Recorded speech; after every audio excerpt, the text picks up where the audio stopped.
মুহতারাম হাজিরিন, আপনাদের কাছে একটা প্রশ্ন হলো, আল্লাহ রাব্বুল আলামিন যে বললেন ক্রয় বিক্রয়ের বিষয়, কিসের বিনিময়ে কার সাথে ক্রয় বিক্রয় হচ্ছে? এদেশের কোন প্রেসিডেন্টের সাথে নয়, এদেশের কোন এমপির মন্ত্রীর সাথে নয়, এদেশের কোন চেয়ারম্যানের সাথে নয়। আল্লাহ রাব্বুল আলামিন বলেন, যার যারা ঈমান আছে তার সাথে আমার ওয়াদা হলো জান্নাতের ওয়াদা। ওয়াদা কি? তোমার জান মাল দিবা, আমি হাসরের ময়দানে তোমার দিকে তাকাইয়া, তোমার দিকে তাকাইয়া, তোমার রক্তরঞ্জিত তোমার চেহারা দেখিয়া আমি তোমাকে জান্নাত দান করব।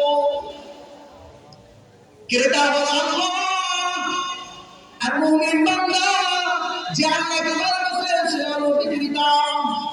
ও বাবা মুসলমান, এক দ্বারা এতটুকু স্পষ্ট হয়ে যায় যে দুর্গন্ধময় গুনাহগার পাপী শিরকি কুফরি বাংলা করে হাজার গুনাহ করে এমন ব্যক্তির সাথে আল্লাহ রাব্বুল আলামিন ওয়াদা করতেছেন